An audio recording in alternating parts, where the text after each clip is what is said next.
Welcome to easy method of learning. আজকের আলোচ্য বিষয় অ্যাপ্রোপ্রিয়েট প্রিপোজিশন। অ্যাপ্রোপ্রিয়েট প্রিপোজিশন যে আলোচনা করব সেটাও নয়, তবে আমরা অ্যাপ্রোপ্রিয়েট প্রিপোজিশন এর মতো একটি অংশ রয়েছে, এর মতো একটি গুরুত্বপূর্ণ লেসন রয়েছে, যেটি কাভার করলে, আমরা যেটি পড়লে বা যেটি আমরা সম্পূর্ণ করলে আমাদের অ্যাপ্রোপ্রিয়েট প্রিপোজিশন এর ভয় যে রয়েছে সেই ভয়টির 80% বা 70% বা তারও কম বলতে পারে, তবুও এটা খুব ইম্পর্টেন্ট।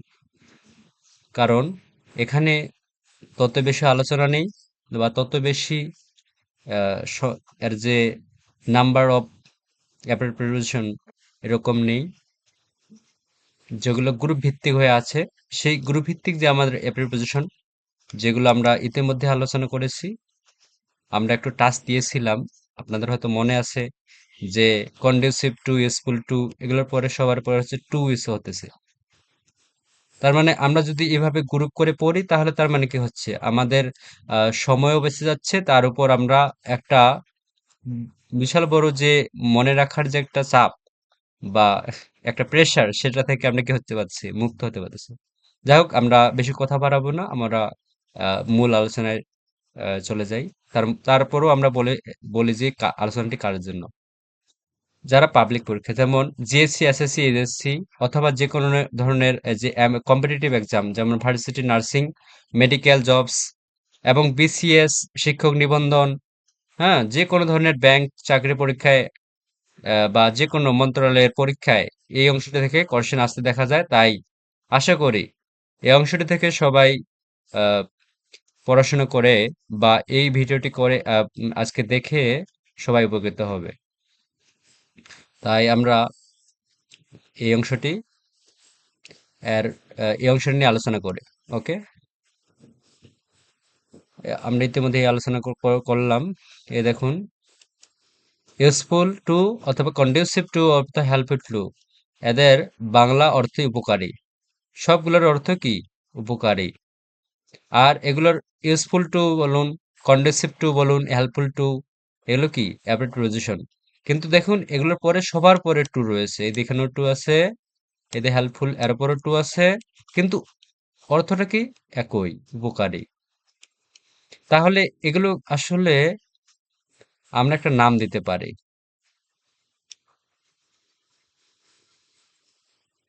নামটা কি দিতে পারি? এই এখানে আমরা বলেছি যে প্রকৃতপক্ষে আলোচনা বিষয়টি যে অ্যাবর্ট প্রিপোজিশন এর অংশ, তবুও আমরা একে synonym order of abort preposition নামে রাখতে পারি। কারণ একটা এই বিভিন্ন মানে মূল শব্দগুলো বিভিন্ন হতেই পারে। ঠিক আছে না? এই যেমন ইউজফুল টু, এটা একটা বিভিন্ন একটা আলাদা শব্দ না? এতে কন্ডুসিভ টু, এটা কি আলাদা একটা শব্দ না? উচ্চারণ আলাদা না? আলাদা হতেই পারে, তবু এই প্রিপোজিশন গুলো দেখুন একই। যার কারণে একটা সিনোনিম অর্ডার, মানে সিনোনিমাস, একই রকম একটা এরা ক্রম অনুসরণ করেছে, যার কারণে এদেরকে কি বলা যাবে? Synonym order of preposition. তো যা হোক, এই যে আলোচনাটি এত গুরুত্বপূর্ণ, তা আমরা একটু বিগত সালের কোশ্চেনগুলো অ্যানালাইসিস করে দেখে নিই। যেমন বলছে, তৌফিক ইজ সিনিয়র, তারপর ব্ল্যাঙ্ক রয়েছে, তারপর হচ্ছে মি, দেন রয়েছে 3 years, which pair is correct, যেটা রাজশাহী ইউনিভার্সিটির জি ইউনিটে 16-17 সেশনে এসেছিল বা বছরে এসেছিল। তা আমরা এখানে উত্তরগুলো আমাদের জানা আছে, তা আমার জানা আছে, হয়তো আপনাদের জানা আছে কারো, আবার কারো নেই। তবে জানা থাকলেও অনেকজনের এই বিষয়গুলো একটু ডাউট রয়েছে, এটা থাকবে স্বাভাবিক। তবে আমরা জেনে নিই। তো এখানে সিনিয়র, জুনিয়র যাই হোক না কেন, এদের পুরো টু বসছে, এদের টু বসছে, কোথায় টু আসছে এখানে। এবং যদি বয়স দ্বারা কোনো কেউ করা হয়, তাহলে বাই বসছে। তার মানে এই আছে অ্যান্সারটি। ওকে, এখানেও সিনিয়রের পর টু বসবে। আর মি এরপর সাধারণত বয়সের ক্ষেত্রে যদি পার্থক্য বোঝে, তাহলে বাই বুঝাবে, বাই বসবে। আমরা এই বিষয়টা নিয়ে আলোচনা করেছি। তারপরে দেখুন যে বাংলাদেশ কৃষি ব্যাংক অফিসার 11 এর হুম প্রশ্ন পরীক্ষা কি আসছে, এই কোশ্চেনটা এসছে, ইউ কান্ট প্রিভেন্ট মি তারপর ফাঁকা আছে গোয়িং দিয়ার, একটা ব্ল্যাঙ্ক রয়েছে। তাই এই ব্ল্যাঙ্কটা কি বসবে এখানে? প্রিভেন্ট, এরপরে সাধারণত বাধা দেওয়ার ক্ষেত্রে কি হয়? ফ্রম বসে। ওকে, তাহলে দেখতে পাচ্ছেন যে এই অংশটা থেকে যে কোনো জায়গায় চলে আসছে, দেখুন কৃষি ব্যাংকেও আসে। তাই এই গুরুত্বপূর্ণ লেসনটি শেখা কতই গুরুত্বপূর্ণ বুঝতে পারতেছেন। তাই কি করুন, সবাই খাতা কলম নিয়ে বসে পড়ুন এবং এই ক্লাসটি দেখতে থাকুন। আশা করি সবাই এই ক্লাসটি থেকে যেসব ইনফরমেশনগুলো পাবেন, হ্যাঁ, সেগুলো খুবই গুরুত্বপূর্ণ হবে আপনাদের জন্য। এবং পরীক্ষাগুলো এগুলো থেকে পরীক্ষায় খুব সহজে অ্যান্সার করে আসতে পারবেন। ওকে, শুরু করা যাক। তা আমরা জানি যে কোনো অঙ্ক যখন আমরা করতে যাব, কোনো অঙ্ক যখন আমরা সমাধান করতে যাব, তখন কি করতে হয়? আমাদের সেই অঙ্ক অনুসারে আমাদের সূত্র প্রয়োগ করতে হয় এবং সেই অনুসারে আমাদের অনেকগুলো সূত্র প্রয়োগ করে সেই অঙ্কটাকে আমাদের সমাধান করতে হয়। অনেক সময় সমাধান হয়, অনেক সময় হয় না। তবুও আমরা 80% কি 90% আমরা অঙ্কের সমাধান করতে পারি এইভাবেই, সূত্রের মাধ্যমেই। তা আমাদের সূত্র তো জানা উচিত। তেমনই ইংলিশটা হচ্ছে ইংরেজিও একটা হচ্ছে গ্রামেটিক্যাল বিষয়। এই ইংরেজিটিকে আমরাও আমরাও সূত্রের মাধ্যমে সমাধান করার চেষ্টা করব ইংরেজির যে প্রবলেম সমস্যাগুলো। তা তার মধ্যে এই অ্যাপ্লাইড প্রিপোজিশন সমাধান, আমরা সমস্যার সমাধান আজকে শুরু করব। ওকে, সূত্র এক। সূত্র এক কে রয়েছে? কম্পারেটিভ ফ্রম এরপরে দেন বসলেও কি senior, junior, inferior, superior, anterior, posterior, junior, prior, এসব ল্যাটিন যে কম্পারেটিভ রয়েছে এরপরে টু বসে। হুম, কম্পারেটিভ ফর্ম কেমন হয়? একটু আমরা টাস্ক দেই, ফর্মটি কে করে নেই। ওকে, যেমন বলছে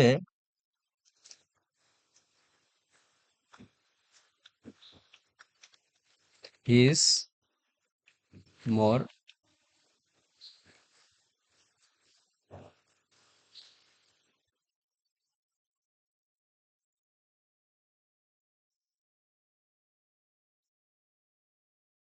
এই যে আমরা বলছিলাম কি যে কম্পারেটিভ আমরা জানি যে এই গঠনটা এরকম হয় যে আহ এই যে এটা আছে কম্পারেটিভ একটা সেন্টেন্স। তাই কম্পারেটিভ সেন্টেন্সে কি হয়? সাধারণত দেন বসে, মানে এই যে প্রেপোজিশন হিসেবে কি বসে? দেন বসে। এটা হচ্ছে একটা প্রেপোজিশন। কারণ আমরা জানি যে প্রেপোজিশন সাধারণত নাউন বা প্রোনাউনের পূর্বে বসে। এই যে এখানে মিটা হচ্ছে কি একটা প্রোনাউন, হ্যাঁ, এটা প্রোনাউন। আর এর পূর্বে বসছে কি একটা প্রিপোজিশন বসছে। তাই এটাই সাধারণত নিয়ম যে এখানে সাবজেক্ট থাকবে, ভার্ব থাকবে, তারপর কম্পারেটিভ যে, হ্যাঁ, ডিগ্রি থাকবে। কম্পারেটিভ ডিগ্রি এটা হচ্ছে মোর ইম্পর্টেন্ট একটা কম্পারেটিভ ডিগ্রি। এরপরে প্রিপোজিশন বসবে হিসাবে দেন বসবে, তারপর তুলনা অর্থে দেন বসবে এবং তারপর কি হবে? মি বা এরকম অবজেক্ট বসবে। কার সাথে? যার সাথে তুলনা করা হচ্ছে, যার চেয়ে, মানে চেয়ে, কারো চেয়ে এরকম যে বুঝায় বা তুলনা বুঝায়, তখন আমরা দেন বসে তারপরে যার চেয়ে তুলনা, মানে যাকে আমরা তুলনা করতেছে তাকে আমরা বসাই দেবো এখানে। তো এটা হচ্ছে একটা কি কম্পারেটিভ এর নিয়ম, এটা সাধারণত। ঠিক আছে, আমরা একটু কালার করে নিই। হুম, এটা হচ্ছে নিয়ম, এটা হচ্ছে কম্পারেটিভ, এটা হচ্ছে কম্পারেটিভ ফর্মের একটা সেন্টেন্স। তাই এই সেন্টেন্সটা দেখুন এখানে কি হচ্ছে? ভেঙে যাচ্ছে। এই যে his senior, his senior to me by 3 years, মানে এই যে টু বসছে এখানে কম্পারেটিভ, এরপরে টু বসবে, এটাই নিয়ম। তাই আমাদের এই যে শব্দগুলো রয়েছে, এই শব্দগুলো আমাদের মুখস্থ রাখতে হবে। এটা হচ্ছে সূত্র। তারপর আরেকটা কি বলছে? সিনিয়র, জুনিয়র, এরপরে বয়স থাকলে বয়সের আগে কি বসবে? বাই বসবে। ওকে, আমরা তাহলে অ্যান্সার গুলো করে নিই একটা একটা করে। এখানে যেমন বলছে, আমরা উদাহরণের মাধ্যমে কি, মানে যে বিগত সালের কোশ্চেন গুলো আছে ওগুলোই আমরা যদি সলভ করে নেই, তাহলে কি হবে? আমরা এই বিষয় নিয়ে আমরা একটা ভালো ধারণা পাবো এবং ভালোভাবে আমরা এই বিষয়টা সম্পর্কে জেনে আমরা পরীক্ষায় অ্যাপ্লাই করতে পারবো। ওকে, যেমন বলছে তৌফিক ইজ সিনিয়র, তারপর হচ্ছে একটা ব্ল্যাঙ্ক রয়েছে, তারপর মি, তারপর ব্ল্যাঙ্ক, তারপর হচ্ছে 3 years. Which pair is correct? এটা হচ্ছে রাজশাহী ইউনিভার্সিটির 18-19 সেশনের ইউনিটে আসছিল। ওকে, তাই এখানে সিনিয়রের পর কি বলছিলাম, টু বসবে কোথায়? টু, হ্যাঁ টু বসবে। টু এখানে হচ্ছে, টু এখানে টু আছে। তারপর আরেকটা বিষয় লক্ষ্য করুন, এখানে কি টুই টুই হবে? না। ফ্রম হবে? না। দেন হবে? না। এখানে বলছিলাম বয়সের আগে কি হবে? বাই। এই যে বাই, তার মানে বি নাম্বার অ্যান্সারটা কারেক্ট। ওকে, এটা কারেক্ট। এরপর আবার আসছে জন। 2 নম্বর কোশ্চেনটা কি? John is senior. সিনিয়র পর কি বসছিলাম? বলছিলাম যে টু, টু বসবে। টু, এখানে টু আছে, এখানে টু রয়েছে, বি নাম্বারে টু আছে, সি নাম্বারে টু আছে, আর এদিকে টু তো নাই, টু বসলো। আবার এখানে বলছে 4 ইয়ার্স, ব্ল্যাঙ্ক দিয়ে আবার বলছে 4 ইয়ার্স, মানে একটা বয়স বোঝাচ্ছে। তাহলে বয়সের পূর্বে কি বসবে? বাই। বাই বসে, তাহলে এখানে কি বসবে? বাই। তাহলে এটা 2 নাম্বার, আবার এই বি নাম্বারটি হচ্ছে উত্তর। ওকে, এরপর বলছে মাই সিস্টার ইজ জুনিয়র। এটা হচ্ছে সাস্টের, সিলেটের, সিলেট ইউনিভার্সিটির বি ইউনিটের 8-9 সেশনের যে কোশ্চেনটা আসছে সেখানে আছে কি, my sister is junior. Junior পর কি বলছিলাম? টু বসবে, আর বয়স আবার এখানে বোঝাচ্ছে, তাহলে পাই। তার মানে পি নাম্বার কোশ্চেনটাই আবার হয়েছে অ্যান্সার। এভাবে অ্যান্সার গুলো করতে হবে এই নিয়মটা অনুসারে। আচ্ছা, এখানে একটা পড়ে গেছে, ফাঁকা দিতে হবে। ওকে, তো ইউ আর জুনিয়র, 3 নম্বর কোশ্চেনটা কি? ইউ আর জুনিয়র, তারপর ফাঁকা রয়েছে একটা, তারপর মি, তারপর আবার ফাঁকা রয়েছে 10 ইয়ার্স। এটা রাজশাহী ইউনিভার্সিটির জি ইউনিটের 11-12 সেশন এবং এইচ ইউনিটের 16-17, মানে পরের 11-12 আর এখানে কোথায় 16-17, তার মানে 4 বছর পরে কি 4 বছরের মধ্যে আসছে আর এই কোশ্চেনটাই। এটা কত ইম্পর্টেন্ট এই কোশ্চেনটা, এই সূত্রটা। তাই আমাদের এই সূত্রটা বারবার পজ দিয়ে, ভিডিওটা পজ দিয়ে স্ক্রিনশট নিয়ে এটা শিখতে হবে, জানতে হবে, আত্মস্থ করতে হবে। তাহলে এখানে কি হবে? এখানেও টু এবং বাই হবে। Two by. ওকে, আবার 4 নম্বর কোশ্চেনটাকে বলছে this pen is inferior. Inferior বলছিলাম জুনিয়র সিনিয়র, এরপর কি হবে? টু বসবে। তো এখানে টু, এটা কোথায় আসছিল? সার্কেল অ্যাডজুট্যান্ট এবং ইসলামী ইউনিভার্সিটির 17-18, মানে রিসেন্ট ইয়ারেই আসছে কোশ্চেন গুলা। ইউনিভার্সিটির, ইসলামী ইউনিভার্সিটি, সেখানে কি আছে? এই কোশ্চেনটা। এই কলমটি তোমার কলমের থেকে কি দুর্বল বা কম, মানে দুর্বল বা ভালো না, মানে আর কি। ঠিক আছে, তাহলে ইনফারিয়র পর কি বলছিলাম? টু বসবে, এতে টু আছে। খুব সুন্দরভাবে আনসার করতেছি আমরা। আবার বলছে যে 5 নম্বর কোয়েশ্চেনটা, হিজ সুপারিয়র, তারপর বলছে একটা ফাঁকা, একটা ব্ল্যাঙ্ক রয়েছে, তারপর হচ্ছে মি, ইন অল রেসপেক্টস। এটা ন্যাশনাল ইউনিভার্সিটির খোয়ার ইউনিটের 11-12 এসছে এবং এই যে তোমাদের বা আপনাদের প্রাণের যে বিশ্ববিদ্যালয়, জগন্নাথ বিশ্ববিদ্যালয় ঢাকার মধ্যে, বাংলাদেশ, এখানের আহ, ই ইউনিটের 16-17 যে সেশন রয়েছে বা বছরের মধ্যে এই কোশ্চেনটি এসেছিল। এই কোশ্চেনটি আবার এসেছিল, বুঝছেন? কোশ্চেন রিপিট হয়েছিল। তাহলে এই কোশ্চেন, এই সূত্রটি অনেক গুরুত্বপূর্ণ। এটা আমরা আর আর কি ভাষায় ভাষায় প্রকাশ করব কি না জানি না, তবে এটা কত যে ইম্পর্টেন্ট এটা আমরা সবাই বুঝতে পারতেছি। তাই আমাদের এই যে সূত্রটি, এটা করতে হবে, জানতে হবে। সবগুলো বি হচ্ছে কেমন একটা সুন্দর একটা সিকোয়েন্স না? উত্তরগুলো সব বি। আসলে কি আর বলার, সব উত্তর বি হলে আমরা আর কি করার। তারপর আমরা 6 নম্বর কোশ্চেনটা দেখে নিই। এটা হচ্ছে বঙ্গবন্ধু শেখ মুজিবুর মেডিকেল বিশ্ববিদ্যালয়ের যে আহ, Bangabandhu Sheikh Mujibur Rahman science and technology ইউনিভার্সিটির এই যে ইউনিটের 16-17 সালে একটা কোশ্চেন আসছিল এই অংশ থেকেই। দেখে নি কোশ্চেনটা। Research report reveals that in emotional maturity males inferior. Inferior পরে কি বলছিলাম? টু বসবে। টু টু কোথায় আছে? এই যে to. To okay, to to females.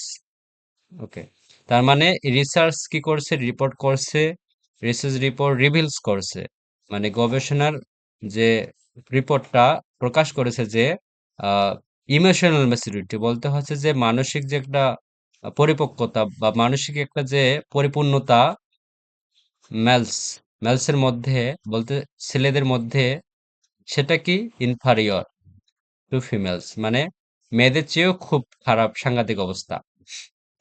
আসলে আহ, মেয়েরা কি করতে পারে? মেয়েরা আসলে কি করে?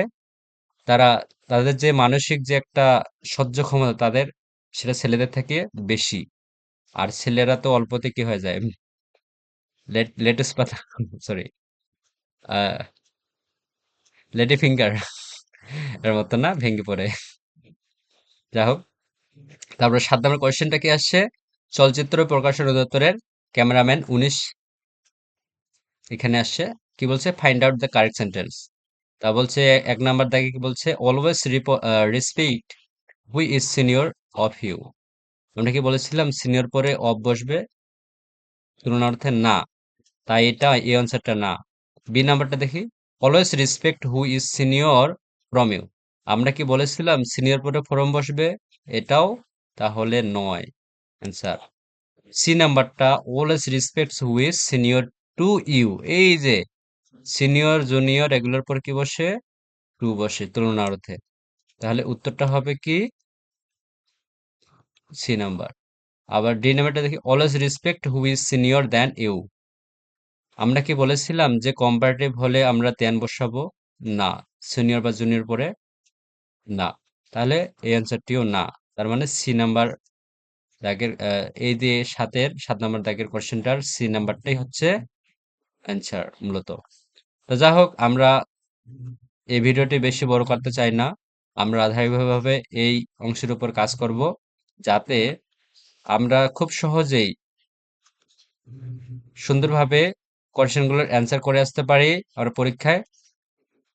ওকে, তাহলে আমরা এখানেই ক্লাসটা আমরা শেষ করলাম, এবং পরবর্তীতে আমরা ধীরে ধীরে বা ধারাবাহিকভাবে আমরা এই অংশের উপর কোশ্চেনগুলো দিয়ে যাব। ওকে, তাহলে এখানে সবাই ভালো থাকবেন। ওকে।